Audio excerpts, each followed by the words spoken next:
नमस्ते, मैं आदित्य खरे। आज हम जानेंगे आर्टिकल 370 के बारे में। आर्टिकल 370 क्या है, उसमें बदलाव क्यों किए गए थे और आगे क्या होगा। पहले आर्टिकल 370 क्या है। बहुत सारे लोग आपको बोलेंगे कि आर्टिकल 370 भारत को जम्मू कश्मीर के साथ जोड़ता है। ये दरअसल झूठ है। जो provision of the constitution Bharat और जम्मू कश्मीर और लद्दाख को जोड़ता है वो है article 1 of the constitution, not article 370। फिर आर्टिकल 370 क्या है। आर्टिकल 370 जम्मू कश्मीर और लद्दाख को गवर्न करने के लिए एक टेम्पररी व्यवस्था है। अभी उसमें बदलाव क्यों किए गए थे, कारण बहुत सिंपल है। 70 साल में आर्टिकल 370 एक ऐसी दरार बन के उभरा था जो संविधान और जम्मू कश्मीर और लद्दाख के लोगों के बीच में कमियां और खामियां तैयार कर रहा था। इसीलिए उसको बदलना जरूरी था और वो दिन था अगस्त 5, 2019। अभी ये जो बदलाव किया गया था वो बदलाव कैसे किया गया था, उसका फाइन प्रिंट क्या है। उसकी बहुत ही सिंपल 3 चीजें हैं जो हमें हमेशा याद रखनी होगी। पहली चीज, आर्टिकल 370 का title, it reads temporary provision relating to state of Jammu and Kashmir. अगर एक प्रोविजन टेम्पररी है तो वो परमानेंटली कॉन्स्टिट्यूशन का हिस्सा बन के रहेगी, ऐसा हम कैसे कह सकते हैं। दूसरी चीज, आर्टिकल 370 में एक बहुत बड़ी कमी थी और वो कमी ये थी कि आर्टिकल 370 में constituent assembly of Jammu and Kashmir का जिक्र किया गया था और अगर आर्टिकल 370 को ट्रांसफॉर्म करना है तो उनकी परमिशन जरूरी थी। अभी जो कॉन्स्टिट्यूएंट असेंबली यानी संविधान सभा थी वो तो 1957 में डिसॉल्व हो गई थी। फिर अगर आर्टिकल 370 को बदलना है तो कुछ तो करना होगा। यही जो आंसर है इसका, वही ढूंढते ढूंढते 70 साल बीत गए। ये जो जवाब है वो कॉन्स्टिट्यूशन से ही आया। वो है कॉन्स्टिट्यूशन का ही आर्टिकल 367। आर्टिकल 367 उसके आजू बाजू के जो आर्टिकल्स हैं उसमें जो टर्म्स यूज होती है उसको इंटरप्रेट करने के लिए यूज किया जाता है। वही आज बहुत बड़ा रोल प्ले कर गया। और वो रोल क्या था। आर्टिकल 367 में एक चौथा सब सेक्शन ऐड कर दिया गया जो ये कहता है कि आर्टिकल 370 में जहां कहीं भी constituent assembly of state of Jammu and Kashmir ऐसा रेफरेंस है उसको आज से governor of Jammu and Kashmir के नाम से जाना जाएगा। ये बहुत ही बड़ा ट्रांसफॉर्मेशन है और ये बहुत ही बड़ा कॉन्स्टिट्यूशनल इनोवेशन है और उसकी ज़रूरत है, क्योंकि अगर आज के जो जम्मू कश्मीर और लद्दाख की समस्या है अगर उससे लड़ना है तो हमें इनोवेटिव टेक्निक्स का उपयोग करना होगा। और ऐसा नहीं है कि आर्टिकल 370 को पहली बार यूज किया गया है। आर्टिकल 367 को हमेशा से ही कॉन्स्टिट्यूशन के कुछ प्रोविजंस इंटरप्रेट करने के लिए यूज किया गया है। अभी तीसरी और बहुत इंपॉर्टेंट चीज, आर्टिकल 370 का ही इस्तेमाल आर्टिकल 370 में ट्रांसफॉर्मेशन लाने के लिए किया गया है। आर्टिकल 370 में एक बहुत बड़ा प्राविधान है, बहुत बड़ा प्रोविजन है जो ऐसे बोलता है कि अगर आर्टिकल 370 में बहुत बड़ा ट्रांसफॉर्मेशन लेके आना है तो प्रेसिडेंट को प्रेसिडेंशियल ऑर्डर से वो लाया जा सकता है। मतलब आपको मैं ये बता सकता हूं कि जो संविधान है, हमारा कॉन्स्टिट्यूशन है, उसको अगर मॉडिफाई करने की व्यवस्था है तो वो एक्चुअली आर्टिकल 368 है।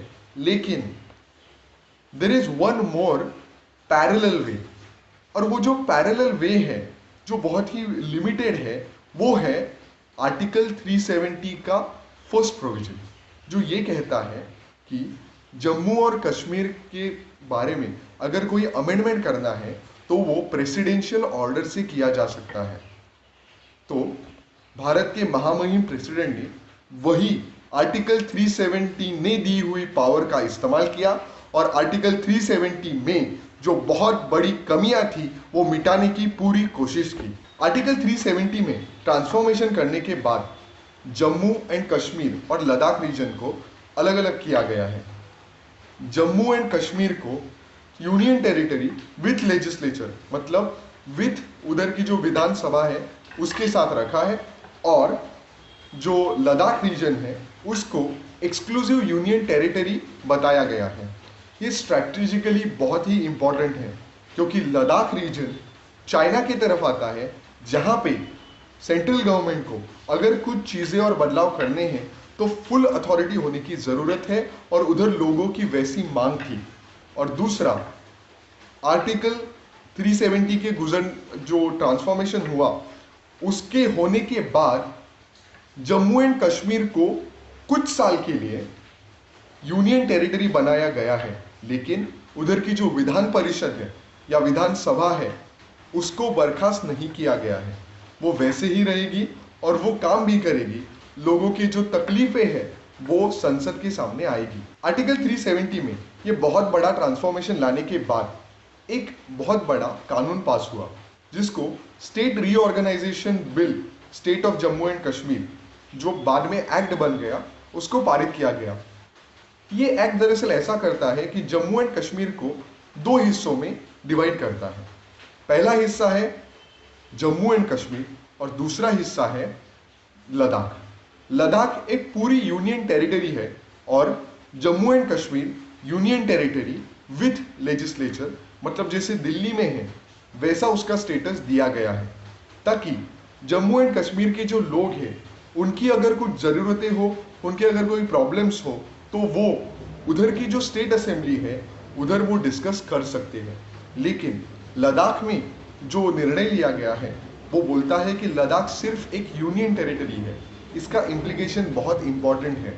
अगर आप लद्दाख की आज की टेरिटरी का इंक्लूजन या आज की टेरिटरी का अभ्यास करें तो आपको ये समझ में आ जाएगा कि उस टेरिटरी में पाकिस्तान ऑक्यूपाइड कश्मीर, अक्साई चिन और जो हमारे पास सियाचिन ग्लेशियर और लद्दाख का रीजन है उसका इंक्लूजन है। मतलब ये डायरेक्टली सेंट्रल गवर्नमेंट एक चाइना को सिग्नल दे रहा है, पाकिस्तान को सिग्नल दे रहा है कि अगर आपने किसी भी लिमिट का क्रॉस किया, आपने अगर हमारे एक साथ जो बॉर्डर टेंशन्स है वो एक लिमिट के बाद में अगर आपने एस्केलेट किया तो हम पाकिस्तान ऑक्यूपाइड कश्मीर और अक्साई चिन वापस लेने से नहीं डरेंगे। ये बहुत बड़ा स्टेटमेंट था, स्ट्रैटेजिक एंड डिप्लोमेटिक। अभी इसके बाद में आगे क्या होगा ये बहुत ही इंपॉर्टेंट है। जम्मू कश्मीर और लद्दाख की जो लोग हैं उनकी जिंदगी में अगर बदलाव लाना है, पीस एंड प्रोग्रेस, शांति और समृद्धि लानी है, तो बहुत ही इंपॉर्टेंट चीज है उधर का सिविल एडमिनिस्ट्रेशन करप्ट ना हो। अभी तक ये चीज नहीं थी क्योंकि संविधान की निगरानी में कॉन्स्टिट्यूशन काम ही नहीं कर रहा था उधर का। उधर की जो लोकल स्टेट गवर्नमेंट थी वो कॉन्स्टिट्यूशन ने बहुत सारे जो प्राविधान है वो और उनका फायदा जम्मू कश्मीर के लोगों के घरों तक पहुंचा ही नहीं दे रही थी। और ऐसा क्यों हो रहा था? क्योंकि आर्टिकल 370 एक प्रॉब्लम क्रिएट कर रहा था। कॉन्स्टिट्यूशन हम सब भारतीयों को जो मूलभूत अधिकार मतलब फंडामेंटल राइट्स देता है, वो सब राइट्स जम्मू कश्मीर और लद्दाख के लोगों तक नहीं पहुंचा रहा था और ये बदलना जरूरी था। वो बदलाव की शुरुआत अगस्त 5, 2019 ये दिन है और इसीलिए वो हमारे लिए बहुत इंपॉर्टेंट है। हम सबको हमेशा से ऐसे लगता आया है कि अगर जम्मू कश्मीर और लद्दाख में शांति का माहौल बना रहेगा तो न केवल जम्मू कश्मीर और लद्दाख, पूरा भारत अपनी पूरी एफिशिएंसी के साथ आगे बढ़ पाएगा। अभी जाते जाते मैं इंपॉर्टेंट लास्ट पॉइंट आपको बताते जाने वाला हूं कि जम्मू कश्मीर और लद्दाख में इतने प्रॉब्लम्स, इतना वायलेंस, इतने वॉर क्यों है? उसका कारण बहुत ही सिंपल है।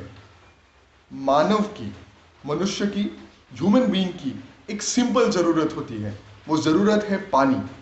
अगर आशिया खंड का और वो भी चाइना, पाकिस्तान और भारत का अगर आप अच्छे से नक्शा देखें और उधर के जो प्रमुख नदियां बहती है उनका अभ्यास करें तो आपको ये पता चल जाएगा कि उनका पूरा जो उगम स्रोत है वो हिमालयन रेंजेस में है। चाइना को जो बहुत सारी नदियां बहती है उधर, और पानी का जो स्रोत है वो तिब्बत के रीजन से गुजरता है। हिमालयन रेंजेस में जम्मू कश्मीर, लद्दाख और पाक व्याप्त कश्मीर और अक्साई चीन का महत्व बहुत ज़्यादा है। आने वाले दिनों में या फिर आने वाली जो एक डेकेड होता है, 10 साल का पीरियड होता है, उसमें इसी रीजन में सबसे ज़्यादा जियोपॉलिटिकल एक्टिविटीज़ हमें होती नजर आएगी। Because ultimately we must remember what Mahatma Gandhi used to say, we have to differentiate between our needs and our want. Water, पानी हमारी ज़रूरत है, ना कि सिर्फ हमारी, सबकी मानवता की ज़रूरत है। और इसीलिए आर्टिकल 370 का हटाना केवल ऐतिहासिक नहीं है, तो वो मानव के इतिहास में एक बहुत बड़ा ट्रांसफॉर्मेशन लेके आएगा आने वाले समय में, ऐसा मेरा खुद का मानना है। धन्यवाद। जय हिंद।